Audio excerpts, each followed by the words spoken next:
কবরের মধ্যে শুয়াইয়া বাঁশের খোপা দিয়া কলা পাতা বিছাইয়া মাটি চাপা দিয়ে দিলেন। কবরের পাশে খাদিজার মাথার কাছে বসে আছে। সাহাবীদেরকে বলতেছেন, ও সাহাবীরা তোমরা সরে যাও, তোমরা সরে যাও, আমি এই কবরের পাশে একটু কিছুক্ষণ বসে থাকবো। সাহাবীরা অনেক দূরে সরে গেল। আল্লাহর নবী খাদিজার মাথার কাছে বসে বসে চোখের পানি ছেড়ে ছেড়ে কাঁদতেছে। আল্লাহর নবী বসে থাকতে থাকতে সূর্যের তাপ আল্লাহর নবীর গায়ে লাগে। আল্লাহর নবীর গা ঘামতেছে, আল্লাহর নবীর গা ঘামতেছে, যেন মুক্তার দানার মতো যেন মুখ দিয়ে ঝরতেছে। বলেন সুবহানাল্লাহ। আল্লাহর নবী খাদিজার মাথার কাছে বসে আছে। আমার আল্লাহ জিবরাইল আলাইহিস সালামকে পাঠায় দিয়ে বলতেছেন, ও জিবরাইল আমার হাবিবের কাছে যাও, আমার হাবিবকে বলো আমার হাবিব যেন বাসায় চলে যায়। জিবরাইল আমার নবীজির কাছে আসলেন, এসে বললেন, আসসালাতু ওয়াসসালামু আলাইকা ইয়া রাসূলুল্লাহ, আসসালাতু ওয়াসসালামু আলাইকা ইয়া হাবিবাল্লাহ, আসসালাতু ওয়াসসালামু আলাইকা ইয়া শাফিউল মুজনাবিন, আসসালাতু ওয়াসসালামু আলাইকা ইয়া রাহমাতাল লিল আলামিন। ও আল্লাহর নবী আপনি বাসায় চলে যান, আপনি কেন এত কষ্ট করে খাদিজার কবরের পাশে আপনি বসে বসে কাঁদতেছেন? আল্লাহর নবী ডাক দিয়ে বলতেছেন, জিবরাইল কবরের মধ্যে মুর্দা শোয়াইলে কয় ঘন্টা পরে কয় মিনিট পরে কবরে মুনকির নাকির প্রশ্ন করতে আসে, কয় মিনিট পরে প্রশ্ন করতে আসে। আল্লাহর নবী বলতেছেন, ও জিবরাইল 1 ঘন্টা নয়, 2 ঘন্টা নয়, 3টা ঘন্টা আমার খাদিজার কবরের মাথার কাছে বসে আছি। হ্যাঁ জিবরাইল কয় ঘন্টা পরে কবরে মুনকির নাকির আসে, কয় দিন পরে কবরে মুনকির নাকির আসে। জিবরাইল ডেকে ডেকে বলছেন, ইয়া রাসূলুল্লাহ ইয়া হাবিবাল্লাহ কবরে মুর্দাকে শুয়াইয়া মাটি চাপা দিয়া জিন্দারা 40 কদম হেঁটে গেলে এই কবরে মুনকির নাকির হাজির হয়ে যায়। তাহলে জিবরাইল, ও জিবরাইল আমার খাদিজার মাথার কাছে 3টা ঘন্টা বসে আছি রে জিবরাইল, আমার খাদিজার মাথার কাছে আমি বসে আছি। মুনকির নাকির আসবে, প্রশ্ন করবে। আমি আমার খাদিজাকে কথা দিয়েছিলাম, আমি আমার খাদিজাকে কথা দিয়েছিলাম, আমি আমার খাদিজাকে কথা দিয়েছিলাম। মুনকির নাকিরের সওয়ালের জবাব আমি রাসূল দিবই দিব। জিবরাইল বলছেন, ইয়া রাসূলুল্লাহ ইয়া হাবিবাল্লাহ আপনি বাসায় চলে যান। যেই দিন খাদিজা আপনার কাছে কান্দিয়া কান্দিয়া 3টা দাবি আপনার কাছে করেছিলেন, ও আল্লাহর নবী আপনার গায়ের জব্বা দিয়া খাদিজার কাফন পরাইছেন, আপনি কবরের মধ্যে শুয়ে কবরের মাটিটা নড়াইয়া শোয়াইয়া দিয়েছিলেন। ও আল্লাহর নবী 2টা দাবি আপনি পূরণ করেছেন। আর একটা দাবি আমার আল্লাহ স্বয়ং খাদিজা আপনাকে ভালোবাসার কারণে, খাদিজা আপনাকে ভালোবাসার কারণে আল্লাহ পাক রব্বুল আলামিন খাদিজার কবরের প্রশ্নের সওয়াল জবাবের উত্তর আমার মহান আল্লাহ দিয়ে দিয়েছেন। এই বিশ্ব নবীকে ভালোবাসার দরকার আছে কি না? আছে। কথা বলেন আছে কি না? তোমারই জন্য মনি কাঁদে, আখি কাঁদে, সারা ভুবন কাঁদে। তোমারই জন্য মনি কাঁদে, আখি কাঁদে, সারা ভুবন কাঁদে। ওগো নবীজি দুজাহানের বাদশা তুমি, নাইকো তোমারই তুলনা। আল্লাহর প্রিয় হাবিব তুমি, নাইকো তোমারই। জবান খুলে বলতে হয়, বলেছি না কিছু কথা বললে ঈমান বৃদ্ধি পায়। বলেন সুবহানাল্লাহ। তোমারই জন্য মনে কাঁদে, আখি কাঁদে, সারা ভুবনে কাঁদে। ওগো নবীজি তোমারই জন্য মন কাঁদে, আখি কাঁদে, সারা ভুবনে কাঁদে। দুজাহানের বাদশা তুমি, নাইকো তোমারই তুলনা। আল্লাহর প্রিয় হাবিবি তুমি, নাইকো তোমারই তুলনা। শুধু বেদনা তোমারই জন্য মন কাঁদে, আখি কাঁদে, সারা ভুবন কাঁদে। তোমারই জন্য মন কাঁদে, আখি কাঁদে, সারা ভুবন কাঁদে।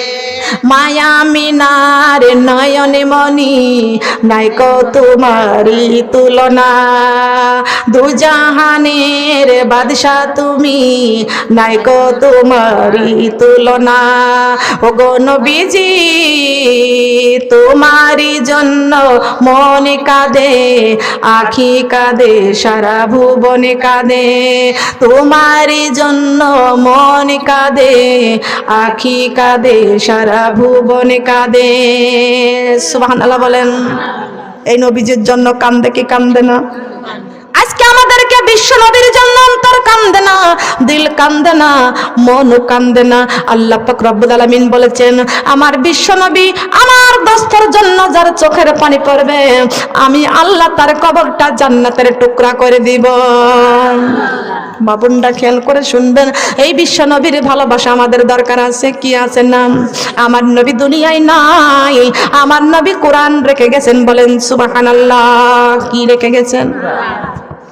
আমার নবী কোরআন রেখে গেছেন। আমার মা বোনেরা, এই কোরআন বুকে করে আমাদেরকে কবরে যাইতে হবে। কোথায় যাইতে হবে?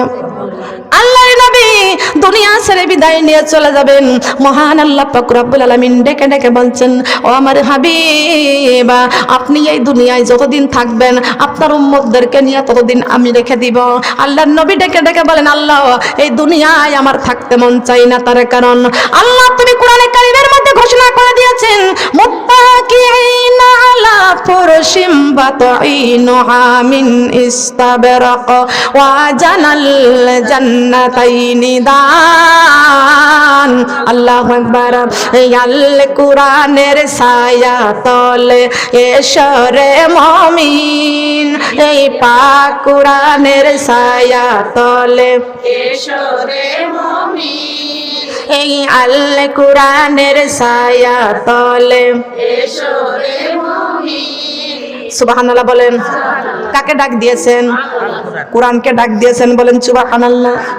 ও আমার মা বোনেরা, একদিন আমরা সবাই মরিয়া যাইব, আমাদের গোসল হবে, আমাদের কাপন হবে।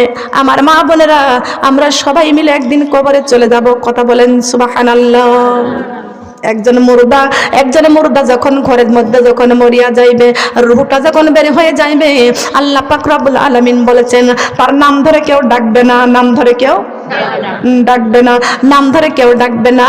সেই দেহ থেকে রূহটা যেদিন বের হয়ে যাবে, সেই দিন হয়ে যাবে লাশ। কি হয়ে যাবে? লাশের গোসল করাও, লাশের কাফন পরাও, লাশটা দাফন করে দাও। সেই দিন আর কেউ আপনাকে ডাকবে না। কথা বলেন ঠিক না বেটি? আপনার সন্তান সেদিন মা বলে ডাক দিবে না, আপনার স্ত্রী সেদিন, আপনার স্বামী সেদিন আপনার নাম ধরে ডাক দিবে না, আপনার মা আপনাকে নাম ধরে কেউ ডাকে দিবে না। সেই দিন আপনার দেহটা হয়ে যাবে লাশ। তবে আমার মা বোনরা বলেন তো, এই জীবনের চাইতে কোরআনের দাম বেশি না কম? কথা বলেন বেশি না কম? যেই জীবনে কোরআন আছে ওই জীবনের দামটা বেশি আছে। কথা বলেন সুবহানাল্লাহ। আমার মা বোনরা, কবরে চলে যাব গো মা। ওই কবরে যখন চলে যাব, কবরে যাওয়ার জন্য আল্লাহ একটা বাহন দান করেছেন। সেই বাহনটার নাম হলো মৌত। বাহনটার নাম কি? মৌত। বাহনটার নাম কি? মৌতের গাড়িতে চড়ে কবরের দেশে যাইতে হয়। মৌতের গাড়িতে চড়ে কবরের দেশে যাইতে হয়। একজন ব্যক্তি ঘরের মধ্যে মরিয়া গেলে তার মৃত্যু লাশটা তিনজন মিলে ধরবে। বলেন কয়জন মিলে? কয়জন মিলে? তিনজন মিলে ধরবে। আজকে তোমার নামাজি ব্যক্তির ভালো লাগে না, পর্দাওয়ালা ব্যক্তির ভালো লাগে না, কোরআনের দাওয়াত দেয় সেই ব্যক্তির ভালো লাগে না, কোরআনিকদের আলেমদেরকে নিয়ে ক্রিটিসাইজ করা হয়, গীবত করা হয়। কথা বলেন ঠিক না বেঠিক? কিন্তু আজকে দেখা যায় নামাজি ব্যক্তির জন্য আজকে তুমি গীবত করো, আজকে তুমি মরিয়া যাও, নামাজি ব্যক্তি ছাড়া তোমার গোসল দেয়া কেউ যাবে না। কথা বলেন ঠিক না বেঠিক? ওই যে অমুক বাড়ি, আমাকে ডাক দাও, হিটোর মার ডাক দাও। কথা বলেন ঠিক কিনা? মিথ্যা কথা। একজন মুর্দা যখন মরিয়া যাইবে, ওই মুর্দা নামাজি ব্যক্তি বলবে, খবরদার খবরদার, আমি যদি মরিয়া যাই, খবরদার বেনামাজি যেন আমারে দেখে না। কথা বলেন ঠিক কিনা? বেনামাজি যেন আমারে দেখে না। কারণ এই মাহফিলে, এইখানে, এই বিছানায় একটা কুকুর যদি আসতে চায়, এই কুকুর এখানে আসতে দেওয়া যাবে? যাবে? কেন? কুকুর জবান খুলে কথা বলেন। কুকুর না পাক, কুকুর না পাক। কিন্তু আল্লাহর ওলি আব্দুল কাদের জিলানী রহমাতুল্লাহ আলাইহি দেখতেছেন যে কুকুর যাচ্ছে হেঁটে। উত্তর যদি সঠিক না হয় দুঃখের সীমা নাই, উত্তর যদি সঠিক না হয় দুঃখের সীমা নাই। সর্প এসে দংশন করবে হাদিসেতে পাই, সেই জায়গা সাহায্য করার আপন কেহ নাই। শোনো হে, এই দুনিয়া ধোঁকাবাজি মিশে মায়ের ঘর, আপন যাদের করছো তারা সবাই হবে পর, সব ছাড়িয়া যাইতে হবে অন্ধকার কবর। শোনো, সব ছাড়িয়া যাইতে হবে অন্ধকার কবর। শোনো হে, এই দুনিয়া ধোঁকাবাজি মিশে মায়ের ঘর, আপন আপন করছো যাদের তারা সবাই পর, সব ছাড়িয়া যাইতে হবে অন্ধকার কবর। শোনো হে, অনেক কিছু করিয়াছি ফিকির করিয়া, মা বাবা স্বামী সন্তান সবাইকে ছাড়িয়া একা একা থাকতে হবে অন্ধকার কবর। শোনো হে, ঠিক কিনা বলেন? একা একা থাকবো? স্বামীকে নিয়ে যাব, বাপকে নেব, মাকে নেব, ছেলে যাবে, মেয়ে যাবে, আপন দুনিয়ার কেউ যাবে? বলেন যাবে কি? ও মা বোনেরা খেয়াল করেন, এখান নামাজ পড়ে আপনি 10 থেকে 11 বার দরুদ ইব্রাহিম পাঠ করবেন, 1 খতম কোরআন তেলাওয়াত করবেন, ওই কবরের কথা স্মরণ করবেন। আল্লাহ পাক রব্বুল আলামিন ডাইরেক্ট কোরআন শরীফের মধ্যে ঘোষণা করে দিয়েছেন, মাউতু কাসিন কুল্লু নাফসিন শারবুন কবর বাইতি কুল্লু নাফসিন দাখিলো। আজ না হয় কাল তুমি যাইবা কবরে, যাওয়ার সময় দেখবে চেগো তোমার সবই রইল পরে, যাওয়ার সময় দেখবে চেগো। আজ না হয় কাল তুমি যাইবা কবরে, যাওয়ার সময় দেখবে চেগো তোমার সবই রইল পরে, যাওয়ার সময়। দাদা গেল, নানা গেল, কেউ এলো না ফিরে, সবারই যাইতে হবে গো মাগো অন্ধকার কবরে, সবারই যা মাগো অন্ধকার কবরে সবার। আজ না হয় কাল তুমি যাইবা কবরে, যাওয়ার সময় দেখবে চেগো তোমার সবই রইল পরে, যাওয়ার সময় দেখবে চেগো। নামাজি পড়ো, কোরআন পড়ো, বলি তোমাদের ফুলের বিছানা পাবে গো মাগো অন্ধকার কবরে, ফুলের মাগো অন্ধকার কবরে ফুলের বিছানা পাবে গো। ঠিক কিনা বলেন? কবরে ফুলের বিছানা আছে কিনা? কোরআন নিয়ে যদি কবরে যাইতে পারি, এই কবরটা হবে আমাদের ফুলের বিছানা। ও মা বোনেরা, টাকা পয়সা বাড়ি গাড়ি যাহা করেছি সব কিছু ফালাইয়া আজি কবরে যাইতেছি। কথা বলেন ঠিক না বেঠিক? ঠিক কিনা বলেন? সব কিছু ছেড়ে আমাদের কবরে চলে যেতে হবে। আমরা কিছুই দুনিয়ার থেকে নিয়ে কবরে যাইব না। আল্লাহর কোরআন নিয়ে কবরে যাইতে হবে। আপনি এশার নামাজ পড়েছেন, বিছনায় শুয়েছেন, আল্লাহর কাছে আপনি কাঁদতেছেন, আল্লাহ এখন যদি বিপদে পড়ে যাই, একটা চিল্লানি দিলে পাড়া প্রতিবেশী আপন আত্মীয় স্বজন আমার পাশে ছুটে আসবে। কথা বলেন ঠিক কিনা? কথা বলেন ঠিক কিনা? বিপদে পড়েছি গো মা, একটা চিল্লানি দিলে, ডাক দিলে আশেপাশের মানুষগুলো ছুটে আসবে। ও মা, এমন একটা সময় আমরা কবরে চলে যাব, আমাদের কত আপন আত্মীয় স্বজন আমাদের দুনিয়ায় থাকবে, সবাই আমাদের জন্য কাঁদবে, কাঁদতে কাঁদতে ওই কবর পর্যন্ত যাবে। কিন্তু কবরের ভিতরে কারোর যাওয়ার ক্ষমতা বলেন আছে নাকি? বলেন আছে? আপনি মারা যাবেন, আপনার চারিপাশ সবাই আত্মীয় স্বজন মিলে কান্নাকাটি করবে।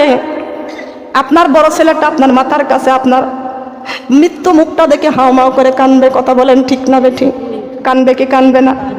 ও মা, আপনার 5টি কন্যা সন্তান আপনার মৌতের কথা শুনে, খবর শুনে হাওমাও করে কানতে কানতে আপনার পাশে আসবে, মাথার মধ্যে হাত বুলাবে, মুখের মধ্যে হাত বুলাইবে, কান্দার বলবে, মা আমি তোমার পাশে আসলে তুমি আমার পাশে বসাইতে, মাগো কি খাবো, আমাদের কোনে বসাইবা কোনে শোয়াইবা ঠিক পাইতে না।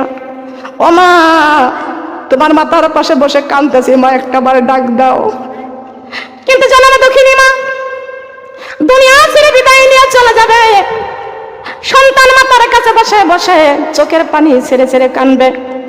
আপনি আপনার সন্তান কাঁদবে, আপনি কানে শুনতে পারবেন, বুক ফেটে যাবে, কথা বলতে পারবেন না। বলেন পারবেন কি? বলেন পারবেন?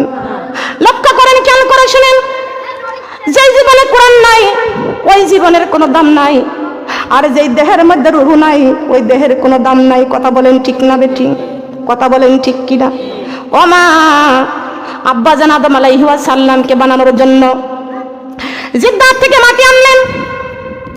এক খামচি মাটি যখন তুলেছিলেন আল্লাহর ফেরেশতা, এক খামচিতে 40 মণ মাটি উঠেছিলেন। সুবহানাল্লাহ। কয় মণ বলেন? 40 মণ মাটি উঠেছিল। এই মাটি দিয়া আমাদের আদি পিতা আদম আলাইহিস সালামকে বানাইলেন। আল্লাহ পাক রব্বুল আলামিন আরশের নিচে সেই মাটি রেখে দিলেন। আরশ থেকে বৃষ্টি পড়তে পড়তে আদি পিতা আদম আলাইহিস সালামের দেহটা রূপান্তর হয়ে গেল। সুবহানাল্লাহ। মহান আল্লাহ পাক রব্বুল আলামিন রূহের জগৎ থেকে রূহটাকে নিয়ে আদি পিতা আদম আলাইহিস সালামের মাটির পিঞ্জরার মধ্যে প্রবেশ করাই দিলেন। সুবহানাল্লাহ। এই রূহ আদি পিতা আদম আলাইহিস সালামের মাটির পিঞ্জরা থেকে বের হয়ে গেলেন। মহান আল্লাহ পাক রব্বুল আলামিন ডাক দিয়ে বলতেছেন, রূহ রে, আমি যাচাই করে বাছাই করে পছন্দ করে আদমের মাটির পিঞ্জরায় তোকে দিলাম।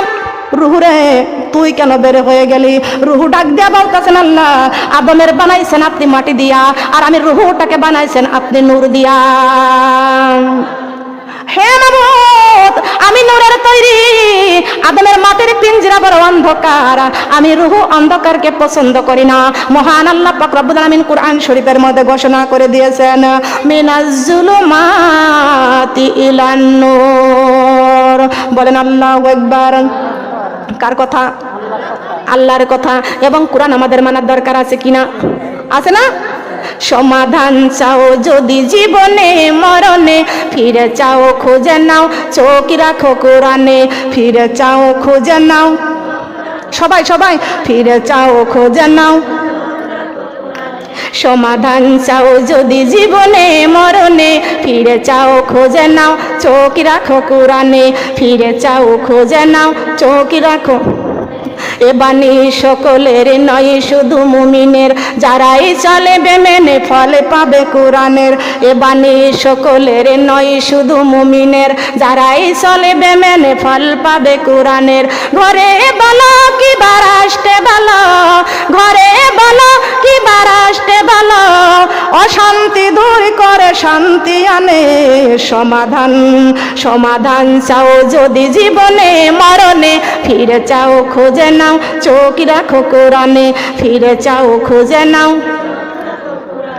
তবে পাবে সুখ শান্তির ঠিকানা, তবে পাবে সুখ শান্তির ঠিকানা, যখন যাইবা তুমি কবর মাঝে। সমাধান সমাধান চাও যদি জীবনে মরণে, ফিরে চাও খুঁজে নাও, চোখ রাখো কোরআনে, ফিরে চাও খুঁজে নাও। সুবহানাল্লাহ বলেন। চোখ রাখতে হবে কোথায়? কোথায় বলেন? কোরআনে চোখ রাখতে হবে। রাজি আছি তো? রাজি আছি। হাত উঠতে কষ্ট হচ্ছে নাকি? প্রধানমন্ত্রী আমার খালাম্মা যদি এসে যদি আপনাদেরকে নিজের হাতে হাতে যদি আপনাদেরকে কিছু বিতরণ করত, তবে হাত উঁচা করতেন ঠিকই। আর প্রধানমন্ত্রী শেখ হাসিনা আমার খালাম্মা যদি বলতো, যার হাতখানা লম্বা হবে সে পুরস্কার পাবে, আল্লাহর কাছে বলতো, আল্লাহ সবার হাতে থেকে আমার হাতটা উঁচা করতেন। কথা বলেন ঠিক কিনা? আমরা দুনিয়ার পুরস্কারের আশা করি, কবরের পুরস্কারের আশা করতে চাই না। কথা বলেন ঠিক কিনা? ওই দেখেন আমার আপা দাঁড়াইয়া গেছে, আরো উপরে উঠতে চায়। আল্লাহ কবুল করুক। সবাই বলেন আমিন। দরকার হয় আমাদের মন, আমাদের কি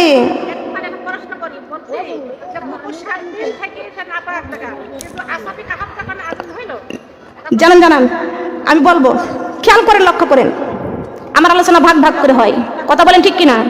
আমি বুঝাইতে পারতেছি? আমি বোঝানোর মতো কথা বলি। খেয়াল করেন, যেই কথায় মানুষ শিক্ষা পায় ওই কথাগুলো আমি বলি। কথা বলেন ঠিক কিনা? আমার ইতিহাস আমি বলি না, আমার ইতিহাসটা আমি বলি না, আমার জীবনের ইতিহাস আছে। আমি ছোট্টবেলা থেকে আমি এই কোরআন বুকে করেছি, আলিয়াতে পড়াশোনা করেছি। আমার আজ থেকে 5 বছর আগে, 6 বছর আগে আমার 2টা চোখ অন্ধ হয়ে গিয়েছিল। একেবারে অন্ধ হয়ে গিয়েছিল আমার দুটো চোখ, আমি চোখে দেখতাম না। আল্লাহ পাকের কঠিন পরীক্ষা। আল্লাহর কাছে হাত তুলে কান্নাম আর বললাম, আল্লাহ এই ছোট্টবেলার থেকে কিছু বুঝতাম না, কিছু জানতেও পারতাম না, পড়তাম কিন্তু বুঝতাম না। আল্লাহ ওই সময় তোমার কোরআন বুকে করেছি আল্লাহ। এই চক্ষু দিয়া জীবনে জি বাংলা দেখি নাই, স্টার জলসা দেখি নাই, এই চক্ষু দিয়া শুধু কোরআন পড়েছি। সন্ধ্যার সময় কোরআন তেলাওয়াত করতে করতে এশার আজান হইতো, এশার নামাজ পড়ে আবার কোরআন তেলাওয়াত করতাম, এশার নামাজ পড়ে আবার কোরআন তেলাওয়াত করতাম। এই কোরআন তেলাওয়াত করতে করতে আবার যখন তাহাজ্জুদের রক্ত হয়ে যাইতো, ওই সময় আবার তাহাজ্জুদের নামাজ পড়ে আবার কোরআন তেলাওয়াত করতাম।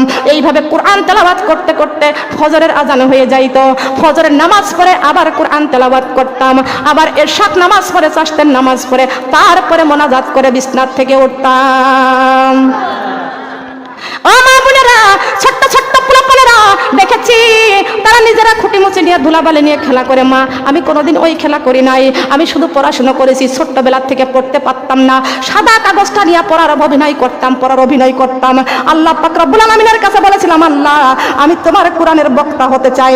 আমার আল্লাহ আমার জবানটা কবুল করে নিয়েছেন, আমাকে কোরআনের বক্তা বানাইছেন।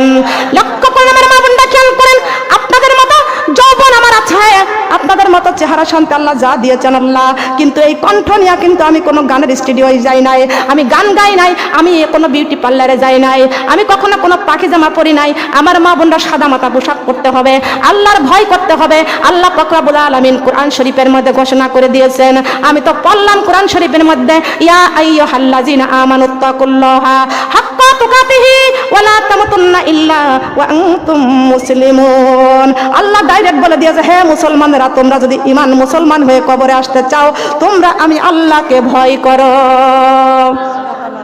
কাকে? কাকে? ও মা, অন্ধ অবস্থায় আল্লাহর কাছে হাত তুলে কাঁদতেছিলাম, আল্লাহ আমি তো তোমাকে ভয় করে কোনোদিন টিভি দেখি নাই, তোমাকে ভয় করে কোনোদিন রাস্তায় বেপরদায় ঘুরি নাই।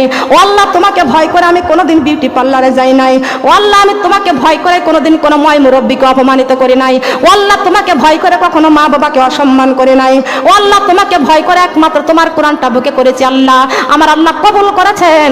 ও মা বোনেরা, একমাত্র কবরের ভয়ে কথা বলেন ঠিক না বেঠিক? কথা বলেন ঠিক কিনা?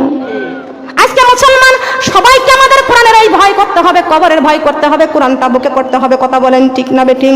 ও মা, লক্ষ্য করেন, খেয়াল করে শুনুন গো মা, আদি পিতা আদম আলাইহিস সালামের মাটির পিঞ্জরায় যখন রূহটা দিলেন, এই রূহটা বের হয়ে গেল। মহান আল্লাহ পাক রব্বুল আলামিন ডাক দিয়া বলতেছেন, রূহ রে, আমার আদমের মাটির পিঞ্জরায় আমি আল্লাহ পছন্দ করে তোরে প্রবেশ করাইয়া দিলাম। এ রূহ, কেন আদমের মাটির পিঞ্জরা থেকে বের হয়ে গেলি? রূহ ডাক দিয়া বলে, আল্লাহ আদমকে আপনি মাটি দিয়ে বানাইছেন আর আমাকে নূর দিয়ে বানাইছেন। আমি নূরকে বেশি পছন্দ করি, আলোকে বেশি পছন্দ করি, অন্ধকারকে ভালোবাসি না, পছন্দ করি না। আল্লাহ পাক রব্বুল আলামিন ডাক দিয়ে বলতেছেন, রূহ রে, আমার আদমের মাটির পিঞ্জরা যাইয়া আমার আরশের দিকে তুমি তাকাও। কোন দিকে? কোন দিকে? আল্লাহ পাক রব্বুল আলামিন কোরআন শরীফের মধ্যে ঘোষণা করে দিয়েছেন, কাসাসুল আম্বিয়ার 10 খণ্ডের মধ্যে আপনারা পড়ে দেখবেন, আউয়ালু মা খালাকাল্লাহু নূরি, আউয়ালু মা খালাকাল্লাহু নূরি। এই রূহ, আদমের মাটির পিঞ্জরায় যাইয়া আমার আরশের দিকে তাকাও।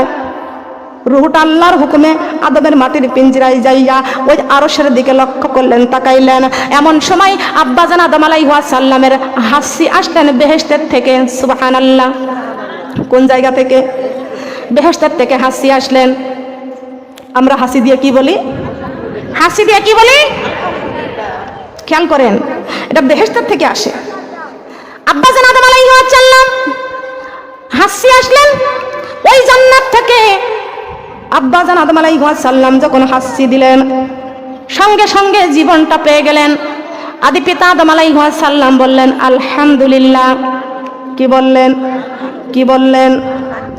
আলহামদুলিল্লাহ।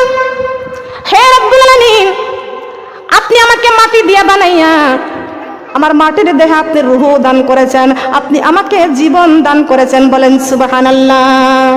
আপনি আমাকে জীবন দান করেছেন। আমাদের আব্বাজান আদম আলাইহিস সালাম, তিনি আমাদের আদি পিতা, তিনি আমাদের কি? কথা বলেন। আদি আদম আলাইহিস সালাম আমাদের আদি পিতা।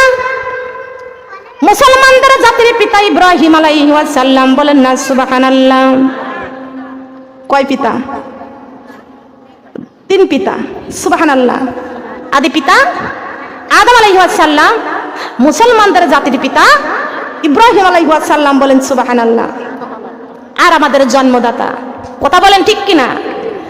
আদি পিতা আদম আলাইহিস সালামের কিতাবও মানতে হবে, ইব্রাহিম আলাইহিস সালামের আমাদের মুসলমানদের জাতির পিতা সেই কিতাব আমাদের মানতে হবে, কথা বলেন ঠিক কিনা? আমাদের জন্মদাতাকেও মানতে, সম্মান করতে হবে, সুবহানাল্লাহ। কিন্তু আমাদের জন্মদাতা পিতা যদি বলে যে নামাজ পড়া যাবে না, ওই পিতার ওই কথা শোনা। যদি আমাদের জন্মদাতা বলে কোরআন মানা যাবে না,